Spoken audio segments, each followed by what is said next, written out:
예, 말씀 같이 보겠습니다. 히브리서 11장 33절 34절입니다. 저희가 제가 대충 히브리서 계획을 짜봤더니 금요일 날 안 하면 올해 안에 못 끝내겠더라고요.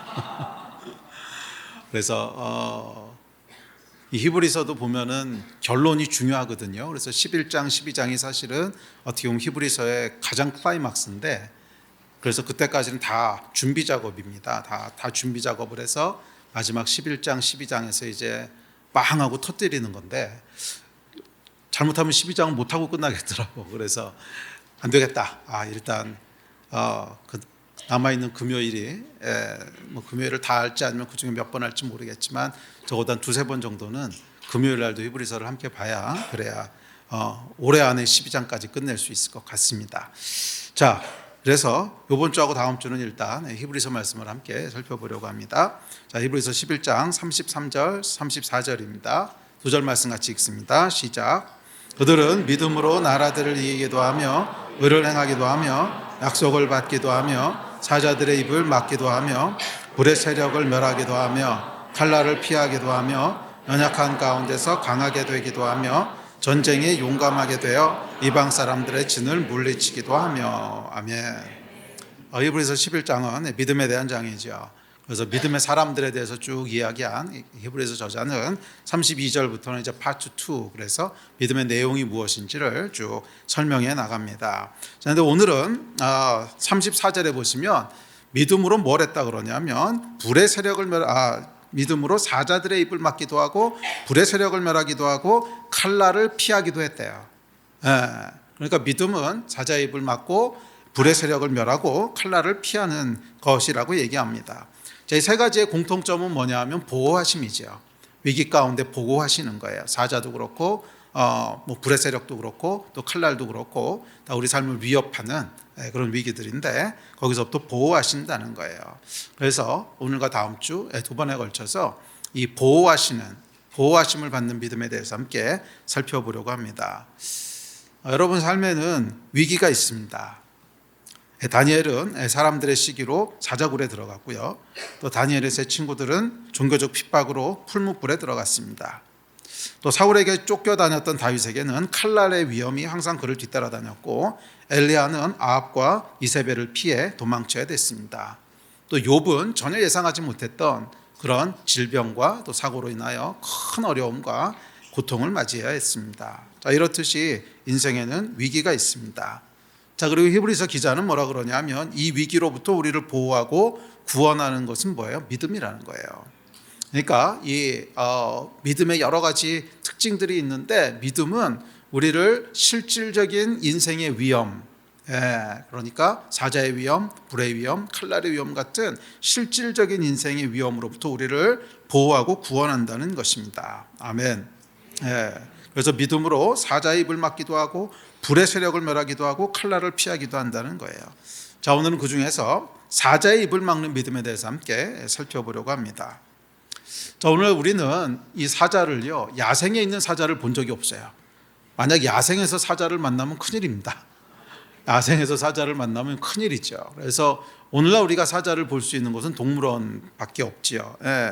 그래서 이 동물원에 갇혀있는 사자만 봐왔기 때문에 히브리서 11장에서 사자의 입을 막았다는 것이 무엇을 의미하는지가 피부에 잘 와닿지 않아요. 그런데 여러분, 사자라고 하는 것은 당시에는 일상에서 만날 수 있는 가장 위험하고 큰 위기였습니다.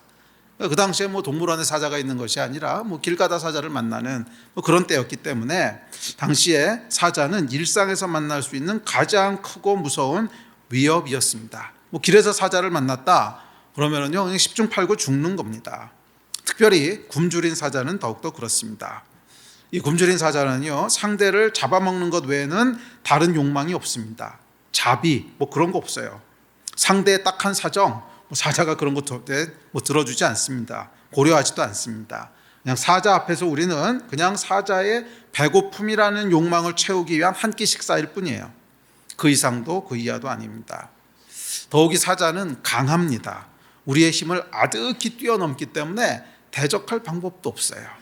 그러니까 사자는 여러분 가장 큰 위험이고 두려움이고 그리고 절망입니다. 우리가 대적할 수 있는 능력이 없으니까 절망이고 두려움이고, 그것을 이제 사자라는 하나의 그런 이미지를 통해서 우리에게 총체적으로 전달해주고 있는 거죠. 인생에는 그런 두려움과 절망과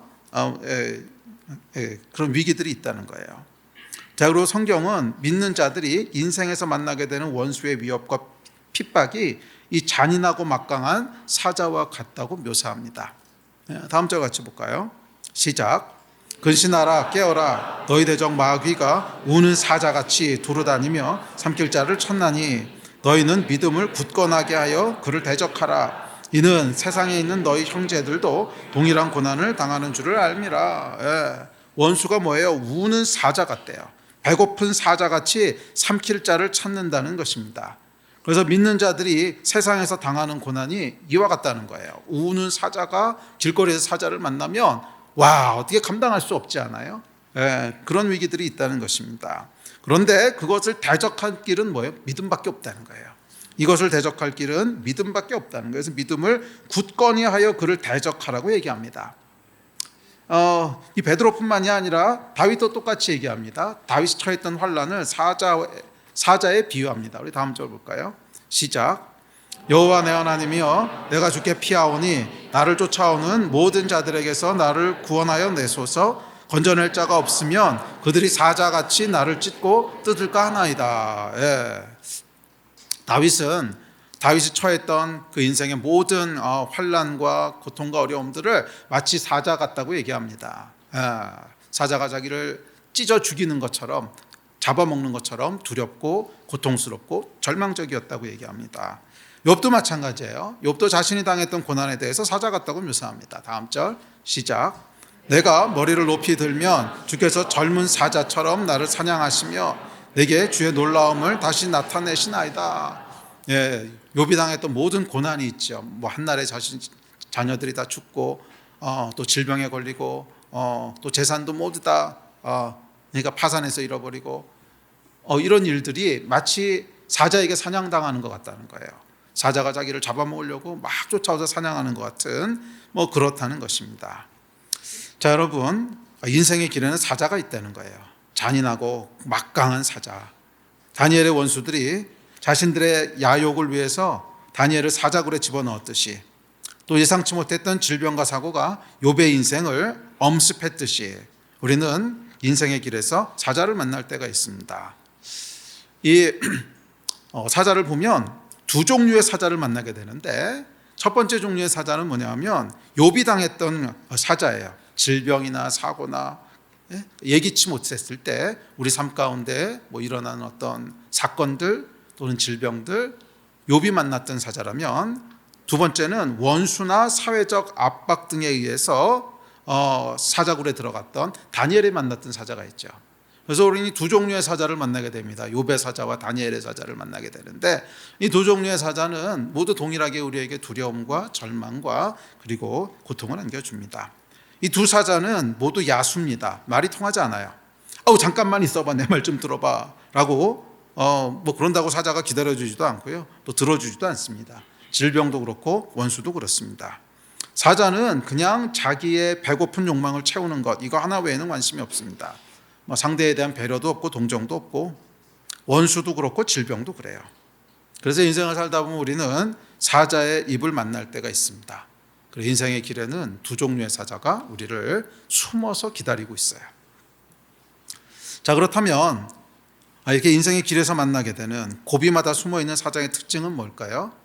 먼저 욥의 사자부터 살펴보죠. 욥이 만났던 사자의 첫 번째 특징은 예상하지 못했을 때 만난다는 거예요. 예상하지 못했을 때, 일상 속에 갑자기 찾아온다는 것입니다. 사실 이것은 다니엘이 만났던 사자도 마찬가지인데요, 언제 온다고 예고하고 찾아오지 않아요.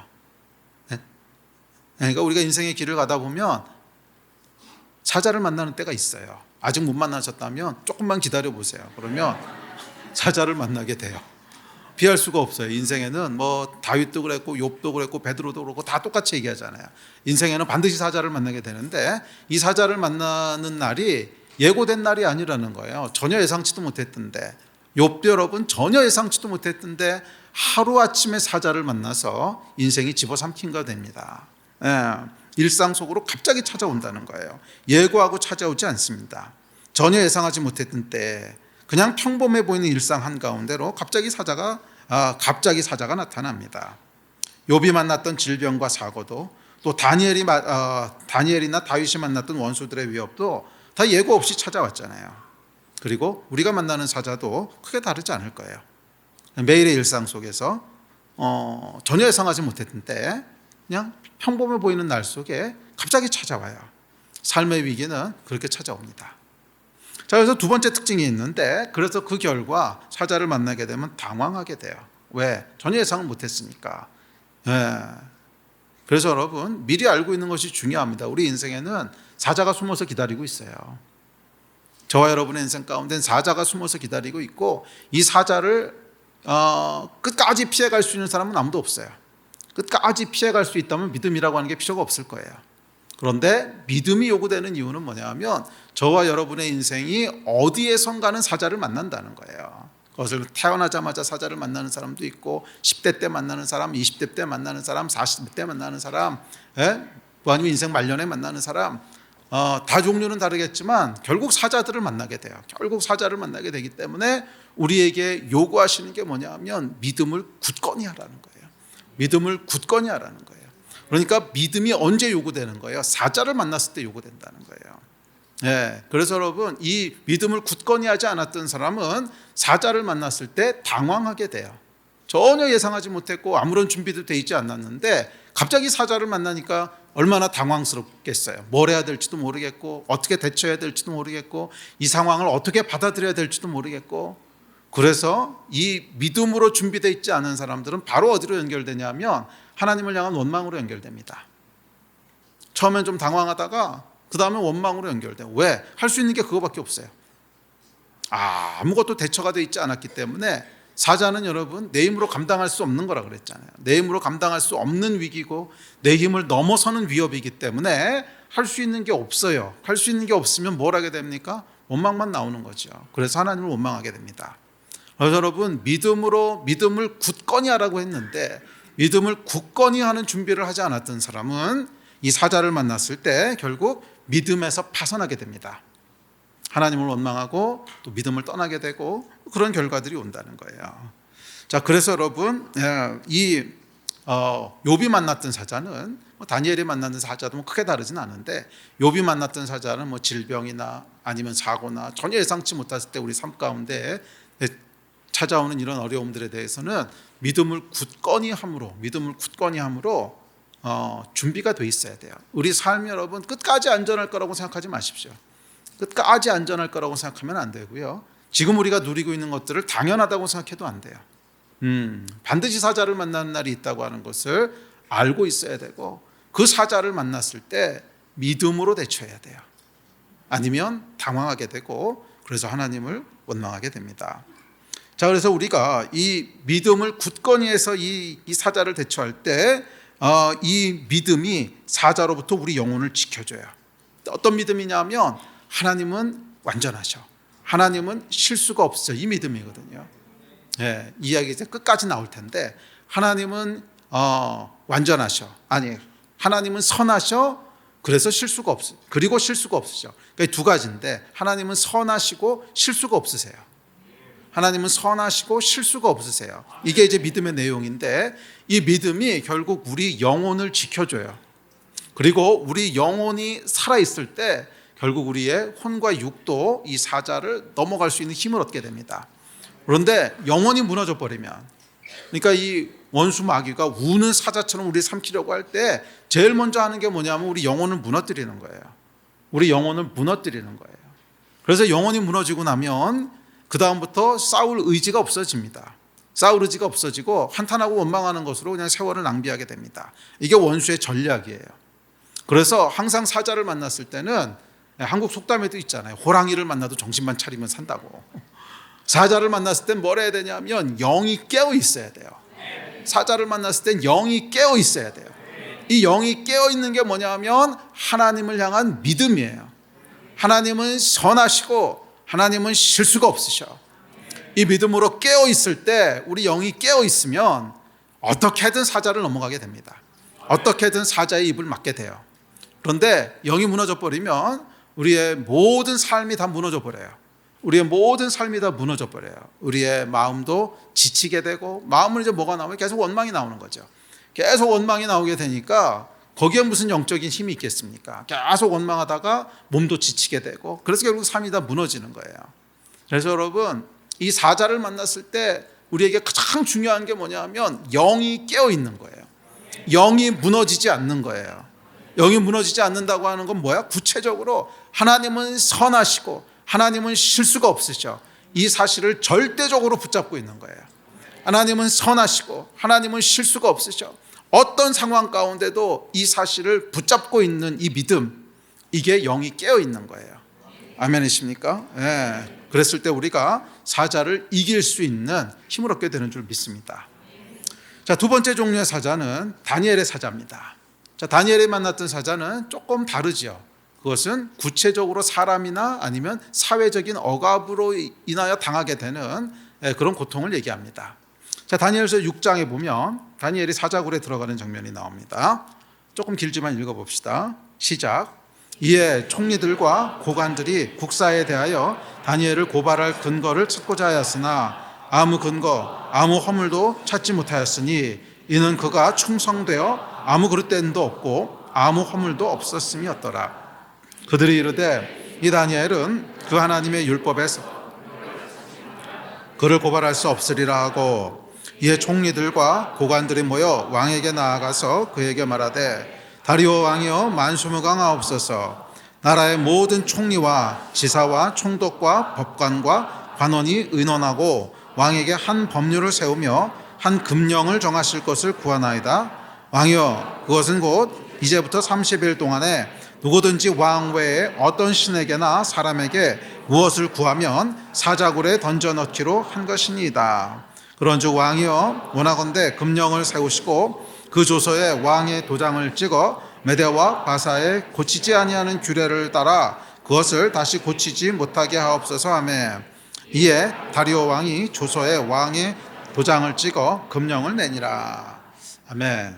이제 다니엘이 만났던 사자의 특징이 있습니다. 그 특징은 뭐냐면, 첫째, 우리도 자기들 같이 될 것을 요구한다는 거예요. 우리도 자기들처럼 될 것을 요구한다는 거예요. 자, 메대와 바사 또 그 바벨론에 살았던 이 고관들이 왜 다니엘을 미워했을까요? 자기들과 다르니까, 뭔가 안 맞으니까 미워했을 거 아닙니까? 그리고 성경은 뭐라고 기록하냐면 다니엘이 국사에 대하여 즉 일하는 것에 있어 고발할 아무 근거 아무 허물이 없었대요. 이는 다니엘이 충성되어 아무 그릇됨도 없고 아무 허물도 없기 때문이라고 얘기합니다. 자, 사람이 여러분 이러면요 주위 사람들이 싫어합니다.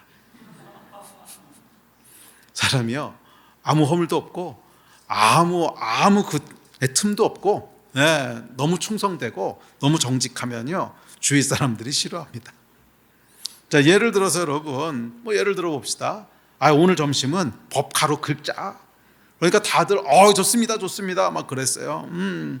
이게 업무하고 딱히 관련 있는 일은 아니기 때문에 조금 찝찝하긴 하지만 그 정도야 이러고 사는 건데, 근데 한 놈이 딱 손을 들더니 아니요 안 됩니다. 그것은 이러저러 저러 해가지고서 규정에 맞지 않기 때문에 그러면 안 됩니다. 그러면 어떻게 되겠어요? 싫죠. 말은 맞는 말인데 싫어. 말은 맞는 말인데 싫어. 다니엘이 딱 그런 사람이었다는 거예요. 다니엘이 정확히 그런 사람이었다는 것입니다. 이 정치인들이 슬쩍 자기들에게 유리한 법령을 공표하려고 하는데 그럴 때마다 다니엘이 걸리는 거예요. 너무 정직해. 너무 충성돼. 저 사람도 그냥 우리랑 같아졌으면 좋겠는데, 우리랑 같아져서 그냥 대충 했으면 좋겠는데, 좀 이런 건 넘어가 줬으면 좋겠는데 혼자 달라. 이것이 여러분 사자가 입을 벌렸던 이유입니다. 그래서 다니엘에게 뭐하라 그래요? 기도하지 말 것을 강요하죠. 기도하지 말라고 하는 것이 뭡니까? 이 기도가 상징하는 것은 하나님과의 관계죠. 네? 그러니까 이 다니엘이 그렇게 살았던 건 하나님 때문인데, 기도하지 말라는 것은 하나님과 단절되고 자기들 같은 존재가 되라고 하는 것은 상징적으로 보여주는 거죠. 기도하지 마. 그것은 너도 그냥 우리 같은 사람이 돼. 그것을 상징적으로 보여주는 거죠. 자, 하여간 이 다니엘 앞에 나타났던 사자가 요구한 것은 너도 그냥 우리 같은 사람이 되라는 거예요. 너도 대충 우리처럼 살라는 거예요. 그래요, 여러분. 사자의 입은 오늘날도 크리스천들에게 똑같이 요구합니다. 그냥 너희도 우리 같이 살아. 그래서 여러분, 아무런 사자를 만나지 않았다면, 만약 여러분 인생 가운데 다니엘의 사자를 한 번도 본 적이 없다면 회개하셔야 돼요. 얼마나 여러분들이 비슷하게 느껴졌으면 굳이 요구하지 않아도 알아서 기는 거잖아. 굳이 요구하지 않아도 우리랑 별반 다를 게 없으니까. 여러분, 30일 동안 기도하지 않는 법을 만들었다. 만약 여러분을 놓고 누가 그런 법을 만들었다. 그럼 그 법이 여러분 월크했을까요? 아마 그렇게 법 만들자 그러면 태반이 그랬을 겁니다. 야, 그 법 안 만들어도 걔 원래 기도 안 해. 뭐 법까지 만들어가지고 그러려고 그래. 가만 놔둬도 원래 안 해. 여러분, 우리의 삶 가운데 다니엘의 사자를 한 번도 본 적이 없다면 그것은 크리스천으로서는 조금 문제가 있다는 겁니다. 크리스천은 조금 문제가 있다는 거예요. 물론 아직 뭐 한 번도 본격적인 사회생활을 안 나갔거나 또는 그냥 크리스천 그런 문화 속에서 자라는 사람들은 뭐 아직 크게 그렇게 부딪히는 경험을 안 했을 수도 있어요. 그러니까 예를 들면 뭐 교회에서 우리 다니엘 아카데미에서 쭉 커온 사람들은 아마 거기를 벗어나기 전까지는 큰 어려움과 충돌이 없었을 수 있어요. 그러나 세상에 나가서 여러분들이 10년, 20년 살았는데 한 번도 다니엘의 사자를 본 적이 없다면 뭔가 좀 이상한 거예요. 그럼 그 사람들하고 별로 다르지 않은 거예요. 다르지 않으니까 편안한 거예요. 굳이 뭐 기도하지 않는 법을 만들고 그래서 사자굴에 집어넣고 안 그래도 어차피 기도도 안 하는데 뭐 별 차이가 없다고 느끼는 거죠. 그러나 여러분, 우리가 정말 하나님의 백성으로 하나님의 법대로 살아가기를 선택한다면 다니엘의 사자는 피할 수가 없죠. 세상이 우리를 불편해할 수밖에 없습니다. 세상이 우리를 불편해할 수밖에 없어요. 그냥 우리처럼 살라는 거예요. 만약 그것을 거절하면 사자굴. 믿음은 여기서 요구됩니다. 사자의 입은 굶주린 야수와 같은 세상의 강요된 타협이죠. 특히 믿음의 정체성을 포기하라는 세상의 압박을 상징합니다. 그리고 우리는 일상의 이곳저곳에서 다니엘의 사자를 만나게 됩니다. 자, 예를 들어서 여러분, 뭐 직장에서 부정이나 비리 또는 옳지 않은 관행에 침묵하거나 동참하라는 무언의 압력이 있을 수 있죠. 그거 우리가 직장일 하다 보면 아주 흔하게 맞닥뜨리지 않습니까? 뭐 큰 죄까지는 아니지만 그래도 규정상 안 되는 건데, 규정상 양심에는 찔리는데 그냥 다들 그렇게 해. 그러니까 이거 튀기 시작하면 그 다음부터는 이게 해답이 없어 보여. 뭐 이런 일들을 많이 대하게 됩니다. 그렇지 않습니까? 그럼 주변에서 뭐라 그래요? 그냥 다 그렇게 살아. 다 그렇게 해. 너만 튀지 말고 대충 그렇게 살아. 뭐예요? 우리들 같이 돼. 다니엘의 사자죠. 다니엘에게 기도하지 말라고 했던 것처럼 그냥 대충 우리들처럼 살려는 거예요.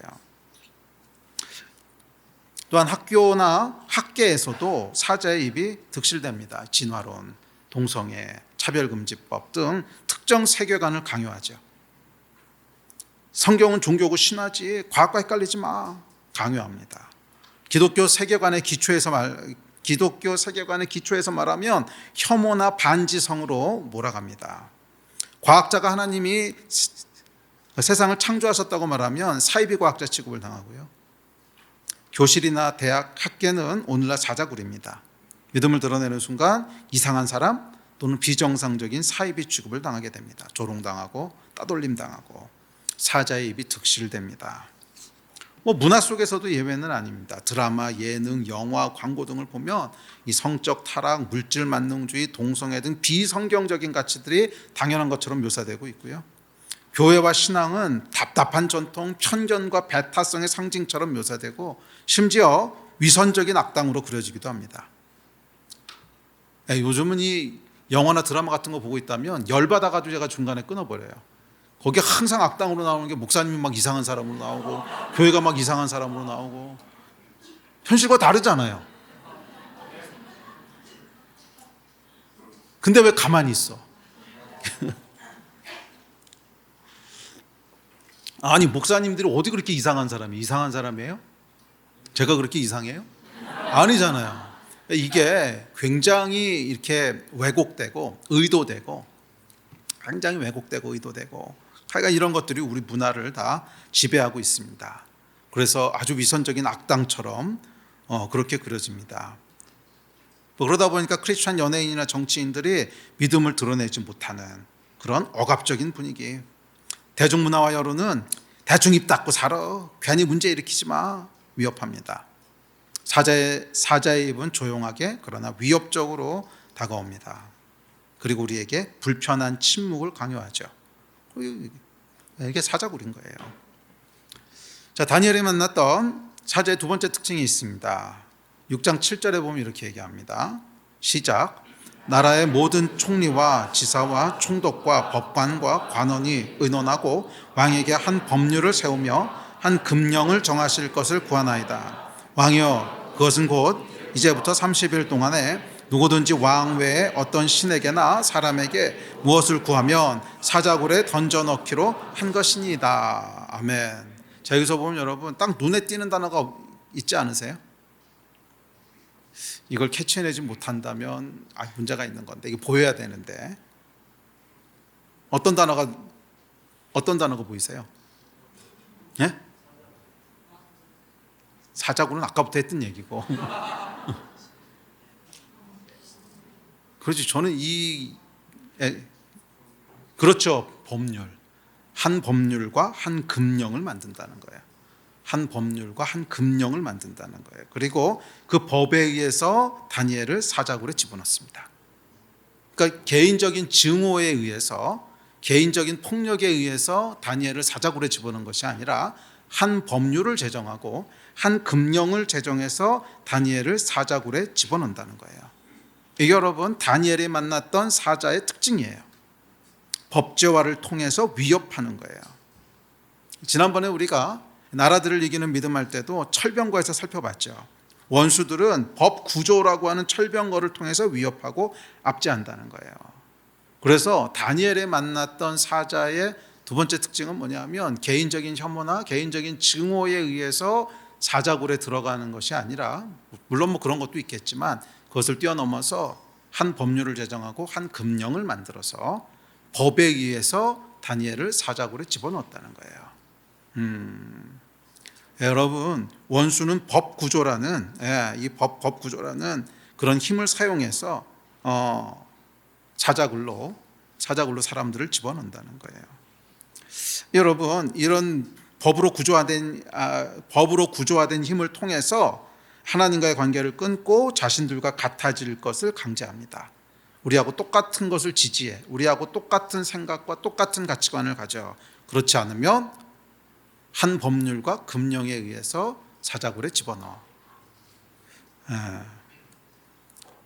이건 여러분 개인적인 위협이나 문화적인 위협과는 차원이 다른 것입니다. 그리고 이것이 우리가 살아가는 현실인 것이 여러분 피부로 느껴지지 않으세요? 인류 역사를 여러분 돌아보면 멀리까지 갈 것도 없어요. 근대사만 돌아봐도 하나님의 사람들이 사자를 만났던 가장 위험했던 사자는 항상 한 법률과 한 금령에 의해서 사자굴에 집어넣은 거였어요. 그 소련이 여러분 마르크스 혁명으로 공산화가 될 때 얼마나 많은 목사님들이 한꺼번에 여러분 목숨을 잃으셨는 줄 알아요? 기록에 보면 적어도 수십만이에요. 적어도 수십만이 한 날에 다 목숨을 잃었어요. 개인적인 증오가 아니었어요. 한 법률과 한 금령에 의해서. 그러니까 여러분 법제화라고 하는 것이 얼마나 무서운가를 우리가 알아야 돼요. 그러니까 성경에서 여러분 그 마지막에 적그리스도가 나타날 거라고 얘기하잖아요. 적그리스도의 본질은 뭐였죠? 제가 여러 번 얘기하지만 적그리스도의 본질은 법을 통해 구조화된 파워예요. 법을 통해 구조화된 파워로 그리스도인들을 압박하는 거예요. 그래서 여러분 적그리스도의 스피릿이라고 얘기하는 네로 왕조 때, 사실 성경에서 대부분의 적그리스도라고 하는 단어들이 네로 황제를 지칭하면서 쓰여졌는데, 그 본질이 뭡니까? 국가 구조화된 파워를 가지고 교회를 핍박하는 거였죠. 그러니까 이게 적그리스도의 스피릿이고 마지막 때는 그것이 다시 한번 극에 달할 거라고 하는 것이 성경의 예언입니다.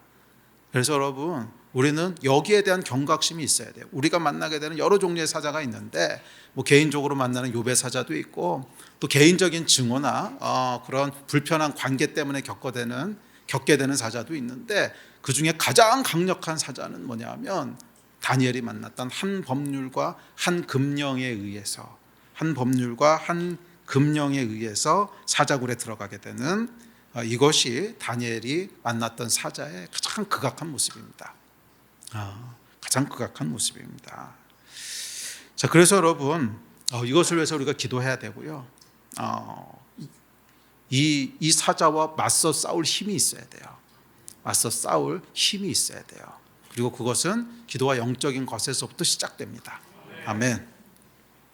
자, 히브리서는 이런 사자의 입을 막는 게 뭐래? 믿음이라고 말합니다. 자, 그것이 욥의 사자든 다니엘의 사자든 동일합니다. 사자의 입을 막는 것, 사자가 우리 인생을 집어삼키지 못하게 하는 것은 믿음이에요. 아멘. 자, 그렇다면 사자의 입을 막는 믿음은 어떤 믿음이며 우리를 집어삼키겠다고 우는 사자 앞에서 우리는 어떻게 이 믿음을 발휘해야 될까요?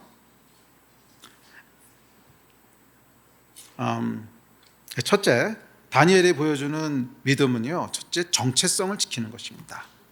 자, 정체성이라고 하는 건 뭐냐면 나는 누구며 하나님은 어떤 분이신지에 대한 확신이에요. 나는 하나님의 백성이고 하나님은 나의 주인이시라는 사실을 확신하는 것이 크리스천의 정체성입니다. 이 정체성에 대한 건 이번 주일에 좀 더 자세히 살펴볼 텐데 이 정체성은 어디서부터 오는 거냐면 하나님의 말씀에서부터 와요.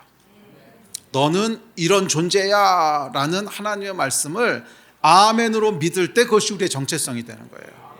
그러니까 이 정체성이라고 하는 것은 내가 스스로 노력하고 찾아가는 게 아니에요. 나는 이런 존재인가, 나는 저런 존재인가, 열심히 뭐를 해서 성취하고 열심히 뭐를 해서 이루고 그래서 정체성이 주어지는 것이 아니라 크리스천의 정체성은 뭐냐면 하나님의 말씀을 믿음으로 받는 거예요. 너는 이런 존재야, 너는 하나님의 백성이야, 너는 어떤 경우에도 내 거야, 너는 나의 자녀야, 하나님은 나의 창조주이시고 나는 그분의 자녀입니다, 하나님은 나의 왕이시고 나는 그분의 백성입니다. 이 말씀을 아멘으로 믿는 것이 정체성이에요. 그래서 믿음의 핵심은 뭐냐면 다니엘이 보여주는 믿음의 핵심은 정체성이에요. 내가 어떤 존재인가? 나에게 하나님은 어떤 분이신가? 그래서 다니엘과 세 친구는 사자의 위협 앞에서도 정체성을 선포합니다. 다음 구절 이렇게 얘기합니다. 시작. 사드락과 메삭과 아벳느고가 왕에게 대답하여 이르되 느부갓네살이여, 우리가 이 일에 대하여 왕에게 대답할 필요가 없나이다. 왕이여, 우리가 섬기는 하나님이 계시다면 우리를 맹렬히 타는 풀무불 가운데서 능히 건져내시겠고 왕의 손에서도 건져내시리이다. 아멘. 자, 뭐예요 여러분? 왕이여, 왕에게 대답할 필요가 없나이다. 무슨 말이에요? 우리는 당신께 속한 사람이 아닙니다. 당신께 이걸 대답해야 될 의무가 있는 게 아닙니다. 우리가 대답해야 될 의무가 있는 존재는 하늘의 하나님 한 분이십니다. 그러니까 이게 정체성, 소속을 명확히 하는 거예요. 비록 내 몸은 이 땅에 속해 있지만 나의 진짜 정체성은 하늘에 속한 사람입니다. 그래서 땅에 있는 당신에게 내가 다 보고하고 설명하고 할 이유가 없습니다. 나는 어디 속한 사람이에요? 나의 정체성은 하나님께 속한 사람이라는 거예요. 이걸 선포하는 거예요. 그리고 뭐라 그래요? 하나님께서 나를 건져내실 겁니다. 왕의 손에서도 건져내실 것이고 풀무불에서도 건져낼 것입니다. 이게 여러분 이들의 믿음이었습니다. 그러니까 다니엘과 이 친구들은 사자굴의 위협 앞에서도 정체성을 바꾸지 않아요. 나는 사자들의 입 앞에서도 여전히 하나님께 속한 백성이고 그래서 사자 입 앞에서도 여전히 하나님을 섬깁니다. 이게 다니엘의 믿음이었어요. 사자는 여러분, 다니엘의 사자는 우리의 정체성을 바꿀 걸 요구하는 거죠. 기도하지 마. 뭐예요? 더 이상 하나님의 사람으로 살지 마. 정체성을 바꾸라는 거예요. 이 사자들의 입 앞에서의 믿음은 뭐냐면 내가 누군지, 내가 어디 속한 존재인지 거기에 대한 흔들리지 않는 확신입니다. 소속을 확실히 하십시오. 소속을 확실히 하세요. 여러분 어디 속한 사람이십니까? 하나님께 속한 사람이에요. 세상 왕에게 복종하는 사람이 아니라 하나님께 복종하는 사람이고, 나를 보호하시는 분도 나를 보호하는 것도 세상의 힘이나 돈의 힘이 아니라 하나님이세요. 하나님. 아멘. 자, 이것이 믿음의 시작입니다. 둘째, 믿음은 하나님의 구원하심을 절대적으로 신뢰하는 거예요. 다음 절 시작. 왕이여, 우리가 섬기는 하나님이 계시다면 우리를 맹렬히 타는 풀무불 가운데서 능히 건져내시고 왕의 손에서도 건져내시리이다. 아멘. 다니엘과 친구들은 하나님의 구원하심에 대한 절대적인 믿음이 있었습니다. 맹렬히 타는 불무불에서 사나운 굶주린 사자에게서 하나님이 우리를 구원하신다는 거예요. 능히 건져내신다는 거예요. 이것을 신뢰하는 것이 믿음입니다. 믿음은 여러분, 하나님의 구원을 절대적으로 신뢰하는 거예요. 도저히 불가능해 보이는 상황 가운데서도, 두려운 위협 앞에서도, 사자 앞에서도, 풀무불 앞에서도. 사자가 뭐를 상징한다 그랬죠? 두려움, 절망. 이 두려움, 절망, 고통 앞에서도 하나님이 구원하실 것을 100% 확신하는 거예요. 그게 믿음입니다. 이 믿음이 여러분 우리를 구원합니다. 질병에서 구원하는 것도 이 믿음이고요, 상황을 극복하는 것도 이 믿음이고, 원수의 위협을 이기게 되는 것도 이 믿음이에요. 하나님이 우리 구원하십니다. 아멘이십니까? 불안해하지들 마세요. 불안해하지들 마세요. 하나님 살아계셔. 뭘 그렇게 불안해?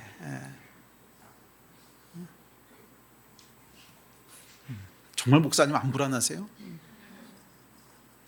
저도 조금 불안하죠. 그래도 집사람이 이제 증인이에요. 웬만한 일에 대해서는 아이고 불안해하지 마, 하나님이 하셔. 제가 늘상 그러거든요. 불안해하지 마, 하나님이 하셔. 뭐 하나님이 돌아가셨냐? 시퍼렇게 살아계신데. 불안해하지 마세요. 하나님이 하세요. 뭘 그렇게 불안해하고 염려하고. 하나님이 돌아가셨어요. 하나님은 선하시고 하나님은 실수가 없으세요. 우리의 머리칼까지 다 세고 계세요. 요만한 실수도 안 하세요. 뭔 걱정을 그렇게 많이 해? 하나님 알아서 하세요. 아멘. 우리는 그냥 하나님 앞에 믿음만 지키고 있으면 돼. 일은 하나님이 하시는 거예요. 아멘. 세 번째가 있습니다. 세 번째 다니엘 믿음의 특징은 뭐냐면, 구원에 대한 이 절대적인 신뢰와 함께 결과를 하나님께 맡기는 용기예요. 다음 절 보면 이렇게 얘기합니다. 시작. 그렇게 하지 아니하실지라도 왕이여, 우리가 왕의 신들을 섬기지도 아니하고 왕이 세우신 금신상에게 절하지도 아니할 줄을 아옵소서. 아멘. 이 다니엘과 친구들의 믿음의 특징은 뭐냐면 하나님과 딜하지 않는 거예요. 딜하지 않는 거예요. 딜한다는 게 이런 거예요. 하나님, 내가 이렇게 저렇게 하고 기도 저렇게 저렇게 하면 이렇게 해주셔야 됩니다. 오케이, 내가 40일 금식합니다. 그럼 고쳐주셔야 됩니다. 뭐 이런 거 말이에요. 이렇게 하지 않았어요. 오히려 다니엘과 친구들은 그리 아니하실지라도, 그리고 하나님은 이것을 믿음이라고 인정하셨어요. 이 믿음은 뭐냐면 결과를 하나님께 맡기는 용기예요. 그러니까 믿음은 여러분 용기와 연결되어 있습니다. 믿음은요 일종의 용기예요. 믿음은 일종의 용기인데 어떤 용기냐면 결과를 하나님께 맡기는 거예요. 결과를 하나님께 맡기는 거예요. 그래서 믿음에 대해서 뭐라 그랬냐면 리스크 테이킹이라고 했어요. 믿음은 리스크를, 그러니까 리스크가 뭐죠? 위험을 감수하는 거. 그러니까 이게 용기죠. 결과를 하나님께 온전히 맡기는 용기, 이게 믿음입니다. 믿음은 여러분 하나님께 맡기는 것이기 때문에, 그래서 믿음은 원하지 않는 결과 앞에서 더 빛을 발해요. 그 원치 않는 결과 앞에서도 여전히 하나님을 신뢰하는 것이 믿음이기 때문에 그래요. 믿음으로 행했는데 혹시 결과가 마음에 들지 않아서 실망하셨습니까? 그렇다면 여러분 회개하셔야 되는 게 처음부터 믿음이 아니었다는 거예요. 조금 야박하게 들릴 수도 있는데 뭐 어쩔 수 없어요. 그게 성경이 얘기하는 거니까. 정말 여러분들이 믿음을 거시고 이렇게 하면 될 거야 그렇게 하셨는데 안 될 때가 있죠. 안 될 때가 있어요. 그래서 실망이 되셨다. 그럼 미안하지만 처음부터 믿음이 아니었다는 거예요. 처음부터 믿음이 아니었다는 거예요. 믿음은 여러분, 다니엘과 친구들이 어떻게 믿었어요? 결과가 아직 나오기 전이에요. 사자굴에서 살아나올지 풀무불에서 살아나올지 몰라요. 아직 결과를 모르는데 두 가지를 신뢰합니다. 하나님이 고치실 것을 100% 신뢰해요. 구원하실 것을 100% 신뢰하고 동시에 뭐를 신뢰해요? 그리 아니하실지라도 나는 하나님을 섬깁니다. 이게 합쳐져서 믿음이라 그랬단 말이에요. 응? 믿음은 이 두 가지가 합쳐져서 믿음이라 그랬다고요. 믿음은 하나님이 나를 구원하시고 왕에게서도 구원하십니다. 나는 100% 믿습니다. 이것과 그러나 그리 아니하실지라도 나는 하나님을 섬깁니다. 이 두 개가 합쳐져서 이들의 믿음이라고 불렸어요. 그러니까 내가 원하는 결과가 나오지 않았다고 해서 실망했다고 하는 것은 믿음이 반쪽만 있었던 거죠. 조금 야박하게 들릴지 모르지만 처음부터 믿음이 아니었다는 거예요. 처음부터 믿음이 아니었다는 거예요. 믿음의 내용은 뭐냐면 이렇게 될 것을 믿는 게 믿음의 내용이 아니에요. 하나님이라고 하는 한 분을 신뢰하는 게 믿음이지. 믿음은 여러분 인격에 대한 신뢰지 팩트에 대한 확신이 아니에요. 일이 이렇게 될 거야 저렇게 될 거야 이게 믿음이 아니라 하나님이라고 하는 분에 대한 신뢰예요. 내가 다 이해할 수 없어도 하나님이 제일 좋은 걸 하셔. 내가 다 동의하지 않아도 하나님이 제일 좋은 거 하셔. 하나님은 선하시고 하나님은 실수가 없으셔. 이것을 신뢰하는 게 믿음이란 말이에요. 그러니까 그리 아니하실지라도라고 하는 이 부분이 합쳐지지 않으면 이 믿음은 어떤 믿음이 되어버리냐 하면 팩트에 대한 확신이에요. 나를 구원하실 거에 대한 사실에 대한 확신이에요. 거기에는 인격이라고 하는 요소가 없어요. 그러니까 그리 아니하실지라도 신뢰합니다 하는 것이 더해질 때 이게 팩트에 대한 확신이 아니라 하나님이라고 하는 한 분 인격에 대한 신뢰가 되는 거예요. 그래서 항상 믿음은 이 두 가지가 합쳐져야만 돼요. 이 두 가지가 합쳐져야 하나님에 대한 신뢰가 돼요. 그렇지 않으면 어떤 사실에 대한 확신에 그냥 멈춰요. 그것도 뭐 믿음의 한 종류일 수는 있는데 그래도 온전한 믿음은 아니에요. 온전한 믿음은 뭐냐면 하나님이라고 하는 분에 대한 신뢰예요. 뭘 하시든지 간에 아멘. 하나님을 믿는다고 하는 건 어떤 기대했던 사실이 내가 원하는 대로 될 거야. 뭐 구원하실 거야. 치유하실 거야. 이게 믿음이 아니라 그게 믿음의 한 파트라면 거기에 뭐가 더해져야 되냐면 그리 아니하실지라도 하나님은 완전하셔. 실수가 없으셔. 그게 나한테 베스트야 하는 이게 믿음이에요. 아멘. 예, 이 믿음으로 사는 여러분 되시기를 주의 이름으로 축원합니다. 자, 네 번째 믿음은 뭐냐면 삶 속에서 행해지는 행동이에요. 사자의 입을 만났을 때 믿음은 말이 아니라 행동으로 증명됩니다. 금신상에게 절하지 않았던 행동, 금령을 어기면서도 기도했던 행동, 이것이 믿음이었죠. 그와 같이 우리도 불의한 것이라면 동의하지 않는 행동, 주의를 지키는 행동, 진리를 담대히 말하는 행동, 이게 믿음이라는 거예요. 그렇게 생각하는 것이 믿음이 아니라 행하는 것이 믿음입니다. 아멘. 우리 예배팀 앞으로 나오십시오. 자, 오늘날도 여러분 우리는 인생의 고비고비마다 숨어있는 사자들을 만납니다. 고비고비마다 사자들을 만나고 내 사자는요 잔인해요. 우리의 사정을 봐주지 않습니다. 우리를 사주로 밀어넣는 것 같고 또 때로는 우리에게 타협을 요구하기도 합니다. 너만 그렇게 하지 말고 그냥 우리 같이 살아. 적당히 해. 믿음은 여러분 우리의 소속을 명확히 하는 거예요. 믿음은 우리는 하나님께 속한 존재입니다.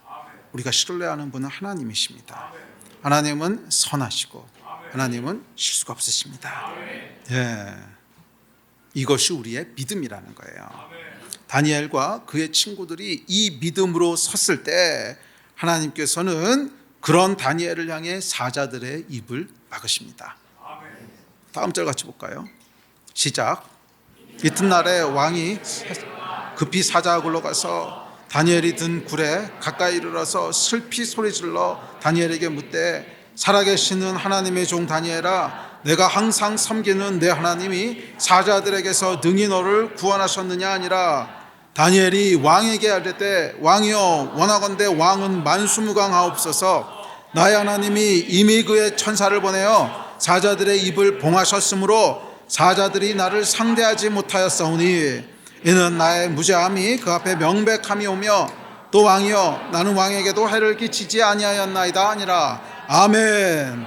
이게 여러분 우리의 믿음이라는 거예요.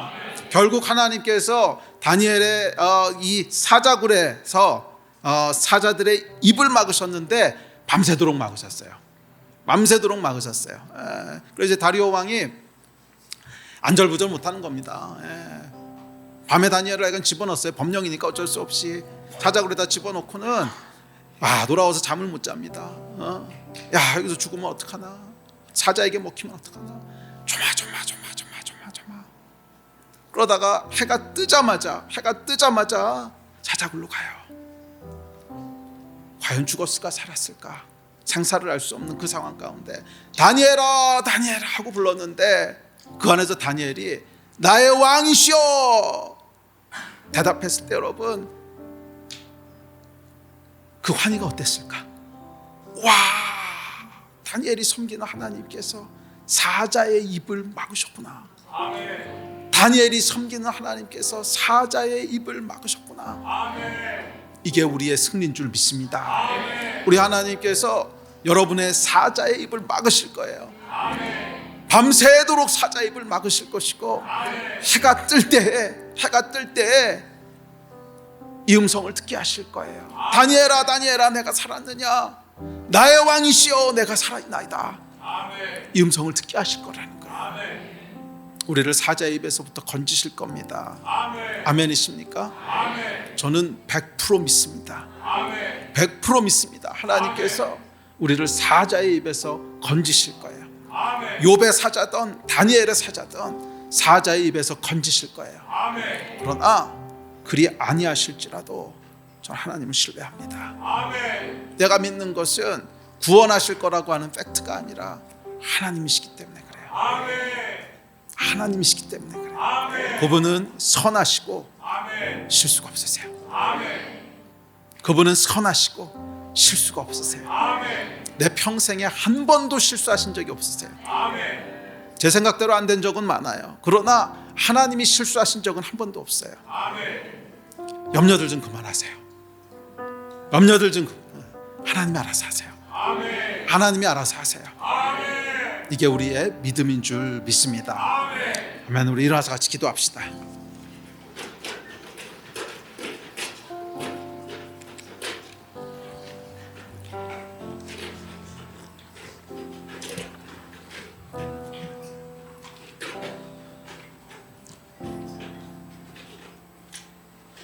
믿음은 여러분 하나님을 신뢰하는 거예요. 하나님은 선하시고 하나님은 실수가 없으세요. 이걸 신뢰하는 거예요. 아멘. 그 믿음의 사람들에게 하나님께서 사자의 입을 막으실 거예요. 밤새도록 사자의 입을 붙잡고 계실 것이고 동이 트는 아침에 우리는 외치게 될 거예요. 내가 살아있나이다. 왕이시여 내가 살아있나이다. 나의 하나님께서 사자의 입을 막으셨습니다. 우리가 선포하게 될 거예요. 아멘. 믿으십니까? 이게 우리의 데스티니예요. 이게 우리의 데스티니예요. 우리는 마지막에 외치게 될 거라고. 내가 살아있습니다. 사자의 굴에서 내가 살아있습니다. 아멘. 이 위대한 선포를 하는 여러분 되시기를 축복합니다. 우리 같이 기도합시다. 우리 기도할 때 이 하나님 우리가 믿습니다. 우리는 하나님의 소속이고 하나님 것입니다. 우리를 구원하실 것을 믿습니다. 사자굴에서 우리를 살아나오게 하실 것을 믿습니다. 그러나 그리 아니하실지라도 나는 하나님의 사람입니다. 그리 아니하실지라도 하나님은 선하시고 완전하십니다. 내가 하나님을 찬양합니다. 내가 하나님을 신뢰합니다. 내가 하나님을 예배합니다. 아멘. 이 마음으로 우리 주여 세 번 부르짖고 다 같이 합심해서 기도하시겠습니다.